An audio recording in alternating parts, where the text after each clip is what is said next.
Hello ladies and gentlemen, Willie here. Today I wanted to put all the big concerns for TBC launch and beyond into one place. This will be much more geared towards asking questions and looking into how TBC will be rolled out, rather than trying to provide answers for everything. Feedback, if you will, on how Classic has gone, what known issues there are with TBC, and what new issues the format that Classic has followed will enable. I'll also be doing a written version with everything I go over here bullet pointed and hugely condensed down as an alternative means, just as a different way to get the information across, as I've heard that can be helpful. I did also ask my viewers of what kind of issues they expected a bit earlier on, and they largely matched up with what I thought were concerns as well, so thank you all so much for your comments. Getting more into the pool is always helpful. And one final thing before we do start, the actual fact that there was a poll from Blizzard on how we should move into TBC was great.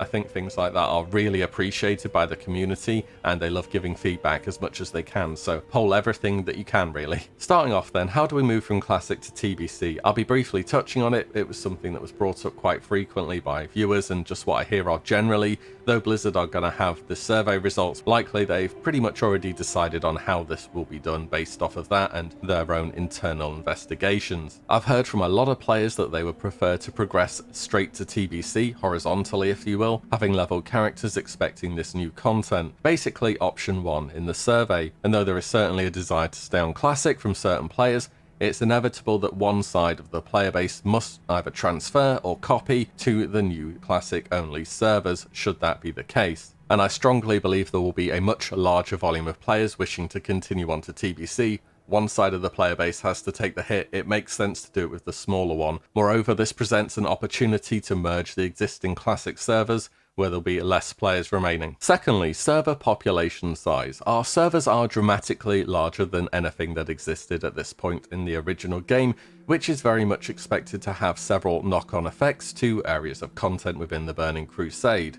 Is layering still the right answer to this? I imagine if we ported our player base to the Burning Crusade now, that given no further changes, the population would be a far greater topic of discussion. Reasons for this include it being a smaller world, there being more open world content, raids and dungeons in near every single zone, more world objectives gathering in every zone for level cap players, more grinding locations, dailies, questing, or just the returning or new player experience. Furthermore, leveling is linear in TBC, and this will be especially big on launch.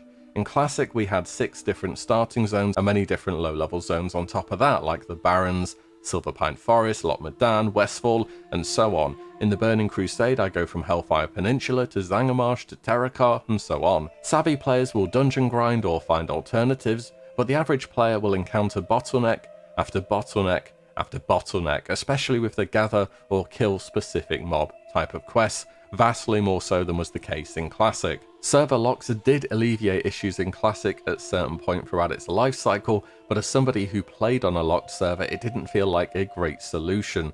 Recruitments for raids began to thin out somewhat, though there are 25-man raids in TBC, so this may not be as much of an issue, but there should be more raiding guilds overall. Less players were engaging with the endgame content, and encountering others in leveling became even rarer than it already is with the prevalence of boosting. I've heard discussion of server caps as well, though. Tell me this, how do you determine an active player on a server who will count towards the cap? Do you have to force transfer inactive players? What if you took a 2-month break and being informed you need to find a new realm? That doesn't sound good at all. Are our servers already too large to take this step? Arena team is forming, and battle groups will highly encourage players to move towards the more competitive servers as well. Faction caps, as far as I'm concerned, also have issues. More Alliance players want to play PvE, more Horde players want to play PvP, as we'll go into later. This would just lead to realms where there's basically only one relevant faction. Thirdly, faction balance. In Classic, Alliance are largely considered better for PvE content because of Paladins. Salvation and Kings are a big deal, not only scaling with raw stats, but allowing you to push a lot harder before aggro becomes an issue. Horde can certainly match up in this regard, but they generally have a harder time doing so. In player versus player content, Horde are considered better, having better racials like Hardiness, Will of the Forsaken, and War Stomp, which are much more tuned to make a consistent difference against other players. Also, there are a lot of players out there who don't like the aesthetic of Horde, who are all these big and monstrous looking races, but now they have a pretty Horde race to play, the prettiest some would say, and this is a big factor when players are considering a reroll already. What's exciting about the Blood Elves is they're kind of the first pretty race that the Horde has gotten. A lot of the Horde characters are very monstrous, which turn off a lot of players. A certain demographic only likes to play really attractive looking characters, so the Blood Elves will bring a prettier face to the Horde. This on top of the fact that Horde have been the dominant PvE faction in retail for many a year now, and Blood Elves are the most played race in the game. The writing is very much on the wall for history to repeat itself here. In the Burning Crusade, Orc is the best race for every class it can be, now that Blood Fury also gains a spell power component. Despite hardiness being nerfed from 25 down to 15%, it's still very powerful. Undead Will of the Forsaken remains unchanged from vanilla, however the PvP trinket in 2.1.2 was made to remove all loss of control effects. These two do not share a cooldown. This creates a scenario in PvP arena combat where one race has the ability to fully negate and overplay their hand into fear effects, knowing that they can instantly immune it off. No other race can do this without investing their PvP trinket. On top of this, Undead just so happen to have access to be Rogue, Mage, or Priest, one of the threes combos which is well known to be the strongest. Blood Elves gain Mana Tap as well as Arcane Torrent, being a 2-second AoE silences. Silences aren't on diminishing returns in TBC, making this extremely powerful in all areas of content, and also add up another thing to make Blood Elf Paladins outshine Alliance in many cases, pulling casters in dungeons as protection, or as a follow-up to Hand of Justice as CC in Arena, and so on. It has a lot of different applications. Smaller world size also plays into this. We already know from our player-generated data that a much greater volume of Horde players are on PvP servers, as well as there being considerably more servers overall for player versus player. Reason to like this is why I am personally against anything fresh or at level 1 or 58. The game would all but have one faction, that being the Horde, without massive changes taking place, with more players already choosing Horde, combined with their greater racial bonuses in TBC. Combine this with less overall Alliance players and a much more active open world, and the game may just become very difficult to actually be playable as Alliance on a PvP server. There is a real chance that players from the 60 plus PvP servers across Western regions may overcrowd the 20 PvE servers that there are through transfers or just re-rolling. This also plays into whether layering is the best answer moving forward still. Character attachment will go a long way to keep people on the Alliance, but something more may be needed. For example, all priests got Fear Ward in patch 2.3, whereas up to then being a dwarf priest on the Alliance had a very unique niche and power. Only Blood Elf Paladins have Seal of Blood, which has been proven to outperform the Alliance's Seal of Vengeance in the majority of cases. Could both Paladins have both seals, as was the case in Wrath of the Lich King? Consider whether additional changes are needed to shore up the fact that, as it is at present, Alliance are the less well-performing faction, and even if the content is quite solved, that won't stop players from competing with each other, especially in arenas which are heavily skill-driven. Next up, the content rollout pacing. So in TBC, the PvE content was extremely front-loaded on launch, in that we had Tier 4, Karazhan, Gruul and Magtheridon's Lair, Tier 5, Serpent Shrine Cavern and Tempest Keep, and technically Mount Hyjal were all available from launch. Black Temple was 2.1, Zul'Aman 2.3, and Sunwell Plateau 2.4. The real delays put in place by the system were the attunements, which had high difficulty spikes on pre-nerf Kael'thas as well as Vash.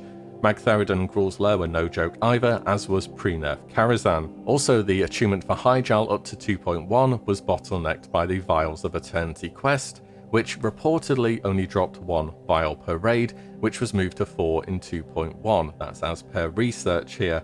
This effectively locked players out of Mount Hyjal until patch 2.1. This is backed up by the date of the world first kills I'll go over in a moment. To put in perspective how front-loaded the content was in the Burning Crusade, the Black Temple and Mount Hyjal world first kills were both in June 2007.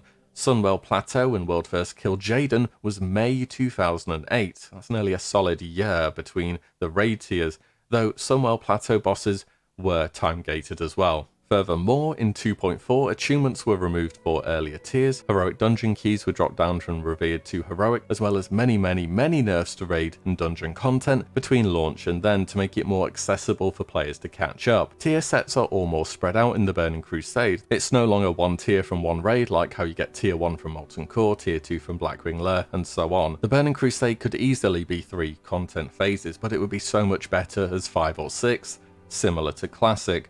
This would also make it easier to segment the 4 PvP seasons to match up with the power growth of raid gear. I think even with pre-nerf content, players and how much they are inclined to min-max and learn about their character in the game will still power through it. It makes sense to slow things down a bit for the sake of having more progression through the course of the expansion. Speaking of progression, progressive content or 2.4.3. This is another big one, which has been a big learning point from Classic until now.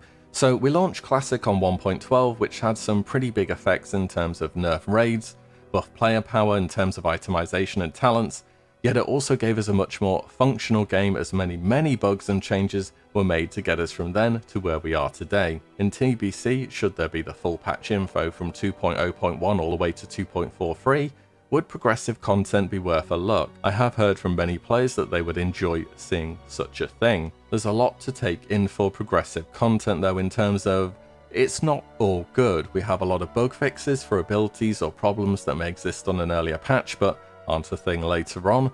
Certain classes will be overpowered or underpowered at certain points throughout the game but change later. We'll be lacking a lot of convenience factors which are implemented later. On launch, we don't have Mage Table, we don't have lock summoning inside of instances, we don't have Soul Well, you can't summon in Netherstorm, and so on. There are also more negatives. Launch Karazhan gear was worse than heroic dungeon loot, world buffs were still a thing, as well as consumable stacking from vanilla up to patch 2.1. This really cannot exist anymore from TBC pre-patch and onwards. I just can't overemphasize this enough. Look at this method world first Lady Vash kill here. You can see them stacking Zanzas, Oneasy, G-buffs and so on with the new TBC buffs. I think when people say progressive, what is fundamental is that we play the content how it was when it was originally put into the game. Pre-nerf heroic dungeons, raids, full attunement quest lines, until the patch when they were actually toned down, as well as revered for heroic dungeon keys. Does everything have to be progressive as well? Well, 2.43 classes may just be the easiest option, but keep PvE content as it would have been patch by patch, and itemization wise as well if possible, should the data exist. Also launching on 2.43 would mean the arena meta would be set in stone from day one, and it would become very stale after you've ran into your 422nd triple undead rogue mage priest, so that's something else to consider. If anything else was polled, and I do encourage Blizzard to poll as much as they feel they can, the community might be rough but they love giving feedback. Poll options for progressive, if Blizzard are able to, and what their options are for their consideration. Gold. Next one. In Classic, for some people the endgame is PvP ranking, others it's speedruns in PvE, some people like leveling alts or collecting random items, and then there are people who like gold. Lots of gold. Hundreds of thousands of gold. There are players who have amassed such a fortune it would have been completely unimaginable back in vanilla, and they've taken their game knowledge, invested and farmed heavily early on, played the auction house, watched price trends on online resources, integrated sophisticated add-ons to price their items, and over time, gradually some players have even hit the gold cap. Now, doing it to this extent is a real niche thing, but many a player just has a lot more currency than they ever would have back in vanilla. Back then, an epic mount was an epic feat. Nowadays, well, not so much. Gold has been inflated hugely by how heavily players invest within the game in terms of consumables, farming, and so on. Our server sizes definitely have something to do with this as well. On top of this, many thousands of raw gold every day are being poured into the economy by how frequently players opt into boosting for leveling or raw gold farming for leveling via mages, AoEing down entire dungeons. With TBC to come, we already know all of the big investments and what we need. Artisan riding is 5,000 gold, that's a solid amount for many players, but TBC is also heavily profession driven, and it's from professions that many best in slot items come from, and it's seeming quite likely that many items will be priced out of the average player's means very quickly by those who have farmed extensively in Classic. Gold is quite different in this regards. My tier 3 Naxxramas gear will be upgraded, my PvP achievements in Classic will be outdated, Odds and ends will become a fond memory. Gold though, yeah, gold doesn't work like that. It's one of the few things that gains value hugely as we move forwards. Should there be a limiting factor here? Is it right to set players back who enjoy farming gold to an arbitrary amount? Gold is different to other things which are replaced, so should it be treated differently as well? Or will it be inconsequential as the same players will become vastly wealthy again in a short space of time? Something to consider. Finally, spell batching and melee leeway. So these two mechanics were added as part of Classic to more accurately recreate spell and ability interactions between players.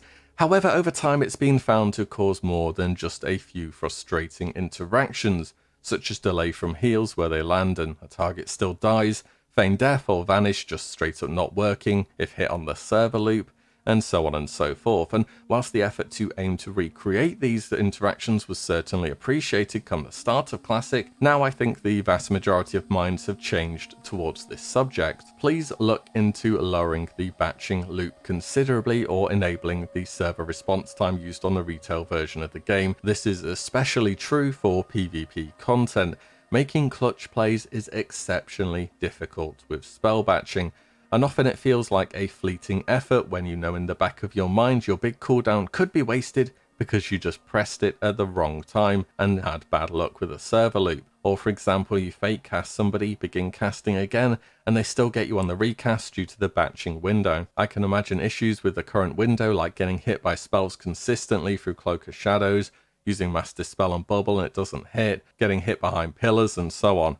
Despite this, it would still be important to preserve certain interactions, using Shadow Word Death to prevent CC, being able to vanish abilities. The same very much goes for melee leeway as spell batching, with being hit straight up through pillars if you are both moving.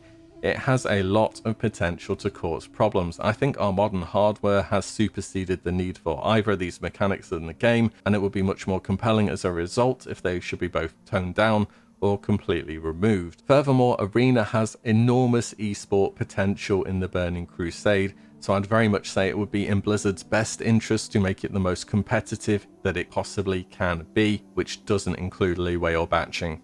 Those are the main points to consider at this point, I believe.